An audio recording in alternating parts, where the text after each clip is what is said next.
Hello, my lovely students. Good morning and welcome to my English class. Dear students, how is everything going on? I think you're fine by the grace of Almighty Allah. I am fine too. Now, I'm going to describe about myself. This is Raju Ahmed, assistant teacher, Ratanpur Government Primary School, Mujibnagar, Meherpur. Today I am here with a very new lesson that is called noun. What I think by the end of this lesson you will be able to understand and get a very clear concept about noun. So then let's begin. Noun. Noun is a name of anything. That means কোনো কিছুর নামকেই noun বলে, কোনো কিছুর নামকেই noun বলে। এই নাউনকে আমরা মূলত দুই ভাগে ভাগ করতে পারি। কয় ভাগে? দুই ভাগে। নাউনকে আমরা দুই ভাগে ভাগ করতে পারি। এক, concrete noun, sounds like concrete noun and abstract noun. Concrete noun একে আবার চার ভাগে ভাগ করা হয়েছে। common, proper sounds like proper, here R is very silent. Collective, material. Common noun. Common means সাধারণ নাম। এখানে son, daughter, man, fan. son অর্থ হলো ছেলে, son অর্থ হলো ছেলে। ছেলে বলতে আমরা বুঝি, দেখা যাচ্ছে অনেক ওখানে কিছু লোক ছেলে ঘুরে বেড়াচ্ছে, মানুষ ঘুরে বেড়াচ্ছে অল্প বয়সী, ওদেরকে আমরা ছেলে বলি। ডটার, মেয়ে বলতে আমরা অনেককেই বুঝে থাকি, একটা ওখান থেকে একটা বালিকা ঘুরে বেড়াচ্ছে, একটা ছাত্রী ঘুরে বেড়াচ্ছে, সে কি একটা মেয়ে। ম্যান, মানুষ বলতে আমরা কি বুঝি? পুরো আমাদের যে মানব জাতি, মানুষকে বুঝিয়ে থাকি, তাই না? ফ্যান, যে ফ্যান আমরা আমাদের মাথার উপরে যে ফ্যানটা ঘোরে, তাই না? এটাকে বলি আমরা ফ্যান। তাহলে এইগুলো হচ্ছে কমন নাউন, এর সাধারণ নাম। এই সাধারণ নামকে যখন আমরা specific, very specific, proper means very specific, নির্দিষ্ট করে বলবো, যখন এই সাধারণ নামকে আমরা নির্দিষ্ট করে বলবো, তখন আমরা এটাকে বলবো প্রপার নাউন। কি বলবো? Proper noun. যেমন সন, এই সন এখানে আমি একটা নাম বললাম যে রহিম। কি? রহিম। তাহলে এই রহিমটা একটা ছেলে, রহিমটা কি? একটা ছেলে। তাহলে রহিমটা হচ্ছে কি নাউন? Proper noun. ক্লিয়ার? রহিমটা হচ্ছে প্রপার নাউন। আর এই প্রপার নাউনের এই সনটা হচ্ছে কমন নাউন। ডটার অর্থাৎ কি? মেয়ে। আমি যদি ওই মেয়েকে যদি নির্দিষ্ট করে বলতে চাই ভেরি স্পেসিফিকভাবে, যে রীতা, লিখলাম রীতা, তাহলে রীতা যদি বলি, একটা মেয়ে কিন্তু উত্তর দেবে, একটা মেয়েই উত্তর দেবে, অন্যরা কিন্তু উত্তর দেবে না। আমি যদি বলি রীতা এখানে এসো, ওখানে কি তোমার হচ্ছে অন্য কেউ আসবে? আসবে না, রীতাই আসবে, তাই না? হ্যাঁ, এই রীতা, এই জন্য যখন আমি রীতাকে বলছি, রীতা স্পেসিফিকভাবে, রীতা ওখান থেকে উঠে আসবে, রীতা এখানে এসো, তো তখন কি করবে? রীতা এখানে চলে আসবে। তাহলে এই রীতা হচ্ছে প্রপার নাউন, মানে নির্দিষ্ট নাম। এই যে সাধারণ নামের ভিতরে মানুষকে আলাদা আলাদাভাবে আইডেন্টিফাই করা, শনাক্ত করা, বিভিন্ন জিনিসকে আলাদা আলাদাভাবে শনাক্ত করা, সেগুলোকে আলাদা আলাদাভাবে চেনা, এই জিনিসটাই হচ্ছে প্রপার নাউন। নির্দিষ্ট করে তাদেরকে চেনা। ম্যান, মানুষ বলতে আমরা সবাইকে বুঝি, ছেলে মেয়ে রহিম করিম আমরা যে যাই ভাবি স্পেসিফিকভাবে তাদেরকে ডাকলে সেটা হয়ে যাবে proper noun. Proper noun fan. এখন ফ্যানটা আমরা কেন ফ্যানকে কমন নাউন বলবো? ফ্যানটা কমন নাউন এই কারণে, এখন আমাদের দেশে বিশ্বের সব জায়গাতেই দেখা যাচ্ছে ফ্যান, বিভিন্ন ব্র্যান্ডের ফ্যান উঠেছে, বিভিন্ন ব্র্যান্ড, যেমন তোমার হচ্ছে আরএফএলের ফ্যান, বিআরবির ফ্যান, এরকম অনেক রকম ফ্যান আমরা এখন পাচ্ছি। এই যখন আমি এটাকে যখন আরএফএলের ফ্যান বলবো, যখন যদি বলবো আমি একটা ফ্যান কিনবো, কী ফ্যান কিনবো? আরএফএল। এই যে আরএফএলের আমি যখন স্পেসিফিকভাবে আরএফএলের নাম বলবো, তখন কী হয়ে যাবে? ওটা প্রপার নাউন। ওই ফ্যানটা তখন কী হয়ে যাবে? আরএফএলটা কী হচ্ছে? Proper noun. আর ওই শুধুমাত্র ফ্যানটা কী noun? Common noun. Am I right? Next, collective noun. Collective noun, collective হচ্ছে সমষ্টিগত একটা নাম। কালেকটিভ নাউন সমষ্টিগত নাম, অর্থাৎ কোনো ব্যক্তি বা বস্তুর সমষ্টি যদি বোঝায়, একসাথে একত্রিতকরণ যখন বোঝায়, তখন সেটাকে আমরা কালেকটিভ নাউন বলবো। কখন বলবো? যখন ওই কোনো ব্যক্তি বা বস্তুকে একসাথে বোঝাবে। কি বোঝাবে? একসাথে বোঝাবে। গ্রেট, ইয়েস, তখন আমরা এটাকে বলবো কালেকটিভ নাউন। যেমন rice. Rice, RICE, rice. Having finished this lesson, I'll ask you, so listen and write down it. Collective noun rice. এখন এই যে রাইস, একে আমরা কালেকটিভ নাউন কেন বলবো? তা স্যার, একটা ভাত আমি আপনার সামনে নিয়ে আসলাম, মনে প্রশ্ন আসছে না? একটা ভাত আমি আপনার সামনে নিয়ে আসলাম, ওই ভাতটাকে আপনি তো রাইসই বলবেন না, অন্য কিছু বলবেন, তাই তো? হ্যাঁ, ওটাকে আমরা রাইস বলবো। কিন্তু অনেক ভাত যখন আমরা এই রাইসটা আসলে ওই একে প্লুরাল, এর সিঙ্গুলারও যা প্লুরালও তাই।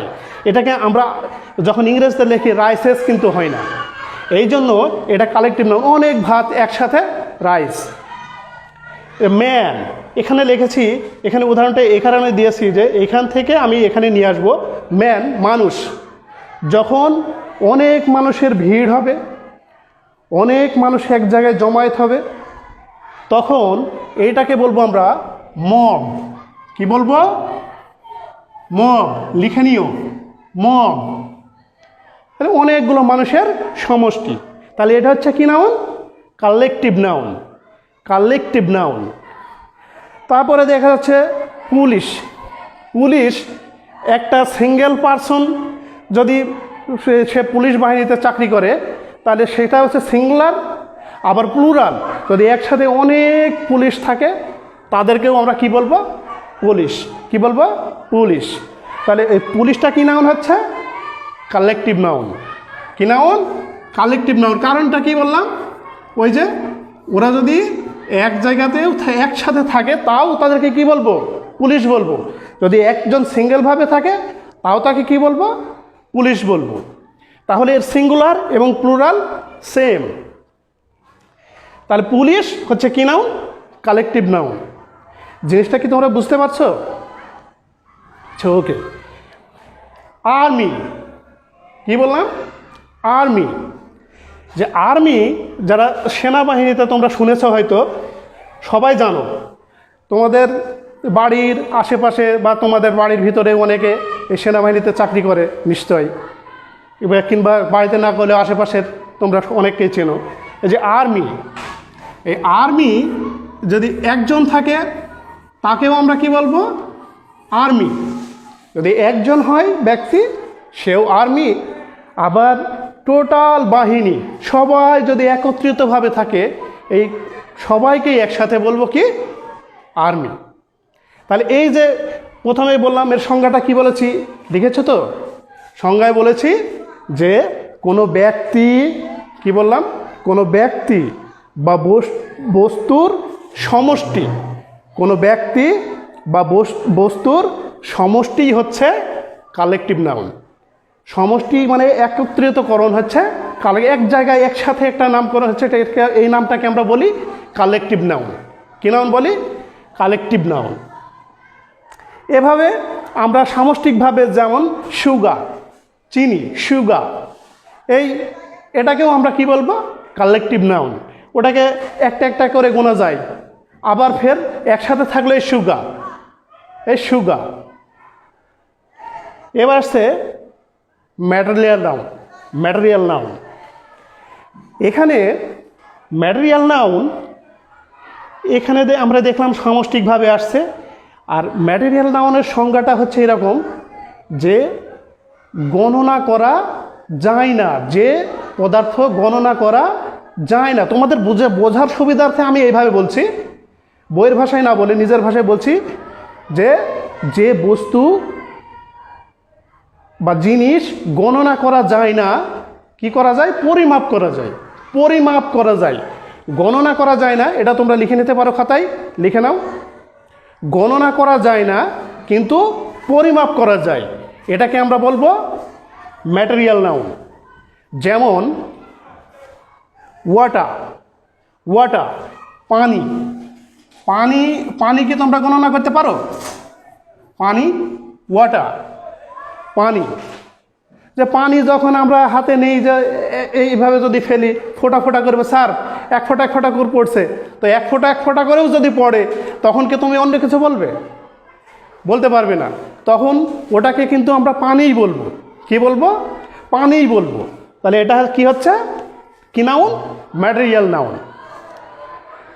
উড, স্যার এইগুলো যেহেতু সবই তো পদার্থ। যেমন এই চেয়ার আছে পদার্থ, কিন্তু চেয়ারটা কি নাউন? Common noun. ওই যে এখানে ফ্যানের উদাহরণ দিয়েছি, এরকম সব কিছু আমরা যেগুলো বাজারে কিনতে পাই, যেমন চেয়ারে বিভিন্ন ব্র্যান্ডের চেয়ার আছে, বিভিন্ন ব্র্যান্ডের টেবিল আছে, বিভিন্ন যে জিনিসপত্র কিনতে বিভিন্ন ব্র্যান্ডের আছে, এই জন্য ওইগুলো কোন নাউনে যাবে? Common noun. আর যখন ওই ব্র্যান্ডকে তোমার স্পেসিফিকভাবে বলবো, ওই ব্র্যান্ডের নাম স্পেসিফিকভাবে বলবো, তখন সেটা চলে যাবে প্রপার নাউন। Proper noun. এই যে ম্যাটেরিয়াল নাউনে তাহলে যেগুলো কাঠের তৈরি, স্যার চেয়ার তো কাঠের তৈরি, কিন্তু আপনি বলছেন উড, আমি লিখছি উড। উড এটা কোন নাউন? Material noun. স্যার আমার বাসায় তো অনেক কাঠ পড়ে থাকে, মনে প্রশ্ন আসছে না? আমার বাসায় অনেক কাঠ পড়ে থাকে, সেগুলো তো আমি একটা একটা করে গণনা করতে পারি। তাহলে স্যার এইটা যখন আপনি বললেন সংজ্ঞায়, যে জিনিস গণনা করা যায় না, পরিমাপ করা যায়, তাকে ম্যাটেরিয়াল নাউন বলে। তাহলে উড তো আমি গণনা করতে পারি। হ্যাঁ ঠিক আছে, তোমার ভাবনাটা ঠিক আছে, কিন্তু উড, এই যে চেয়ার, এই চেয়ার, আমি এখানে আমার সামনে একটা টেবিল আছে, এই টেবিলটা কাঠের তৈরি, কিন্তু ওটাকে যখন আমি ভেঙে ফেলবো, তখন ওটাকে আর টেবিল বলা যাবে না। তখন কি টেবিল বলা যাবে? ভাঙ্গা টেবিল তখন বলতে হবে, সাথে একটা অ্যাডজেক্টিভ যোগ করতে হবে, ভাঙ্গা টেবিল। আর যখনই ওই টেবিলের অংশটাকে আমি আলাদা করে, যেহেতু ওটা কাঠের তৈরি, তখন আমি ওটাকে আলাদাভাবে যদি থাকে, ওটাকে আমি বলবো কাঠ। একটা কাঠের গুঁড়ি তোমার বাসায় পড়ে আছে, একটা কাঠের গুঁড়ি তোমাদের বাসায় পড়ে আছে। স্যার আমি তো ওই পড়ে থাকা কাঠগুলো একটা একটা করে গুনতে পারছি। আমি যখন ওই কাঠটাকে টুকরো টুকরো করব, কেটে একটা একটা করে আলাদা করব, তখন ওই কাঠগুলোকে তুমি তখনও গণনা করতে পারবে, তবুও তখন আমি ওটার কোনো নাম বলতে পারবো না। তখনও তো সেটাকে আমি বলবো ওটা কি? কাঠ। তখনও ওটা কাঠ, সেটা টুকরো হোক আর বড়ই হোক। সো এই উড হচ্ছে কোন নাউন? Material noun. এই জিনিসটা কি করা যায় না?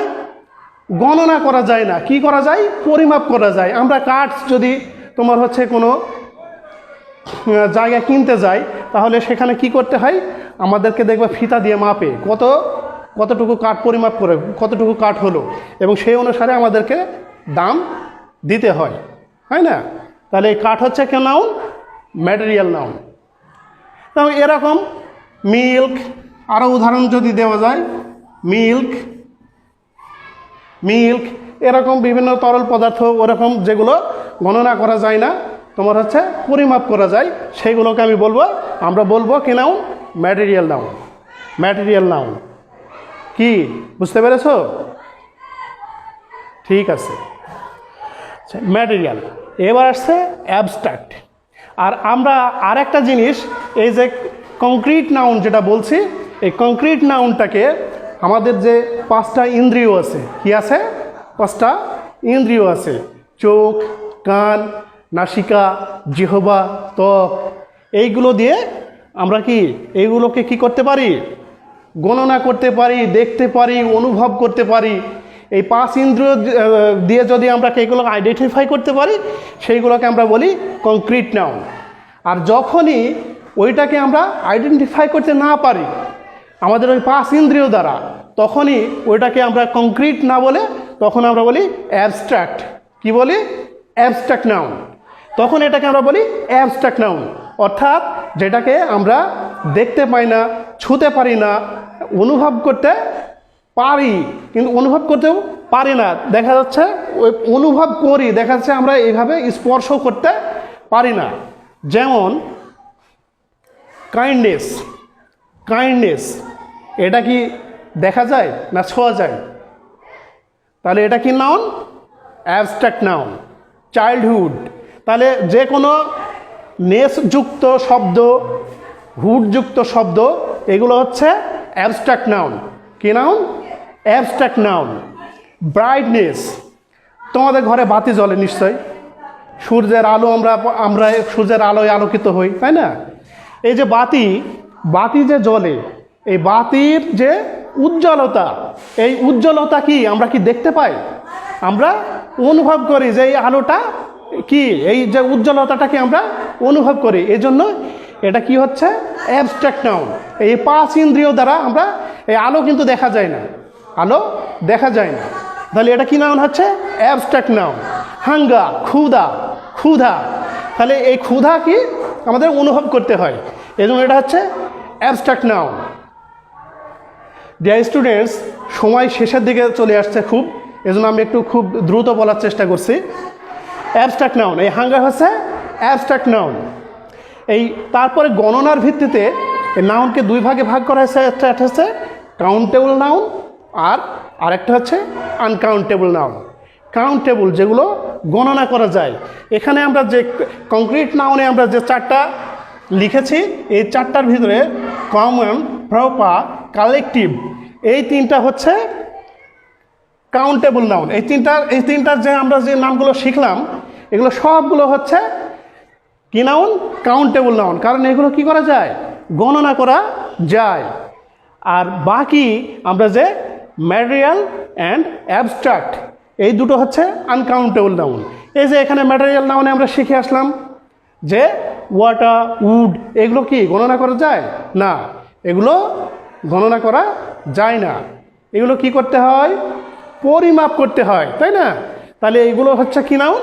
Material noun. আর এই ম্যাটেরিয়াল অ্যান্ড অ্যাবস্ট্রাক্ট, এরা হচ্ছে উভয়ই হচ্ছে আনকাউন্টেবল নাউন। আনকাউন্টেবল নাউন, তাহলে এই মনে রাখবা। তো আমরা যদি কমন নাউন বুঝতে পারি, প্রপার নাউন বুঝতে পারি, কালেকটিভ নাউন বুঝতে পারি, ম্যাটেরিয়াল নাউন বুঝতে পারি, দেন অ্যাবস্ট্রাক্ট নাউন বুঝতে পারি, তাহলে কি আমরা কাউন্টেবল অ্যান্ড আনকাউন্টেবল নাউন বুঝতে পারবো। তো সময় কিন্তু শেষ, হ্যাঁ, আর বেশি বাড়াতে পারছি না। তো see you very next time, have a good day, bye by.